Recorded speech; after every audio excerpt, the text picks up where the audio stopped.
Speaking of Twitter exchanges, you may remember last week we talked about the Tommaso Ciampa-Randy Orton Twitter exchange. Yes, we did. Several listeners have sent in a quote. I don't know where this is from, but several people have sent the same quote in. It's not attributed to any direct interview or anything, but I'm going to read this to you. This is from Randy Orton. Everyone wants to know your thoughts on this.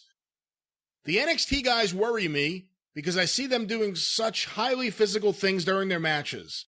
It's almost like they do so many impressive things, but those things are dangerous and they wear and tear on your career. I've been doing this 20 years and I'll do it another decade. I just turned 40 and my plan is to keep going until my 50th birthday, and I think I'd be able to do that, and I'd be able to support my family for 30 years of wrestling under Vince McMahon because of the way I tell stories in the ring. The facial expressions, the little transitional things that you do on the fly or you ad-lib, so to speak, during a match. Those are the things that people remember. I watched a match the other day, and I'm not going to name names, and a lot of the NXT guys work like this, and it was just train wreck after train wreck after train wreck, and it's all very impressive, but when it's all said and done and the match is over, I couldn't remember anything that happened, because it was just movement. It was just car crashes. And when you see so much of that back to back, and you don't see how affected the talent, meaning they didn't sell that move or there wasn't enough of a delay between high spots, that I was able to see facial expressions and see that, oh, this guy's hurt, or he hurt his neck on that spot, and he just tried to pick up the other guy because he couldn't because his neck is hurt. Oh, I think he's really hurt. You don't get to invest in these matches because they are just boom, boom, boom, boom, boom, one thing after another. And even though it is highly physically impressive, I wouldn't be able to do that style. A lot of the things these guys do, I'm not capable of doing, but they're going to have very short careers. And those are Randy Orton's comments about NXT. What are your thoughts? Well, I now think that apparently Randy Orton is the smartest, most intelligent, and most perceptive, and potentially most eloquent graduate of Ohio Valley Wrestling. That's what I think, because I wish I'd have said that myself. I possibly would have punctuated a little better. Yes, everything he said is exactly, not just with NXT, but almost any wrestling today. That's exactly what he said. And Randy Orton has been making 7 figures a year for close to 20 years and will do so there in that company for another 10. And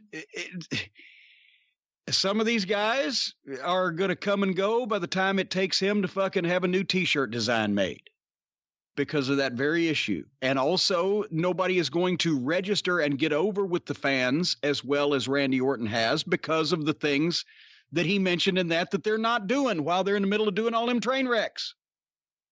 It's just meaningless motion is what everybody's trying to worry about, instead of the viewer being able to, because I blame the video games.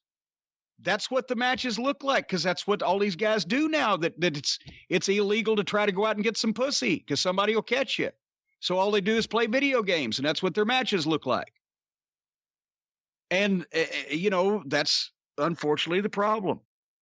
But he's very perceptive. And also he is, at the end of his career, he will have made 5 to 10 to 20 times the money that most of the people that he's talking about will have made in their careers. So there's that. And he'll probably feel better physically. It seems like whenever you talk to a wrestler who has worked with Randy, they really put him over big. But you hear from a lot of fans that, oh, he's boring, or, oh, his matches are slow. What do you think fans that think that are missing about Randy Orton? Well, I can tell you what the people that work with him aren't missing is that they never get hurt. And he's always where he's supposed to be, and he always does the things the way that he's supposed to do, the way he's supposed to do them, and nobody gets hurt, and the match gets over. What the people that don't get it are missing is those 500,000 people that would rather be watching a bunch of fucking kids play trampoline on Wednesday nights. And that's what those fans don't get. They're not looking at a competition. They're not looking at a struggle or a contest. They're not looking at an athletic endeavor. They're not looking at a goddamn match where people are trying to give the impression that they're competing or fighting for something. They're waiting to see the fucking tumbling routine. And here comes Olga Corbett on the floor exercise or the uneven parallel bars. And so they're not going to like that. And all that kind of wrestling does is draw money and get over.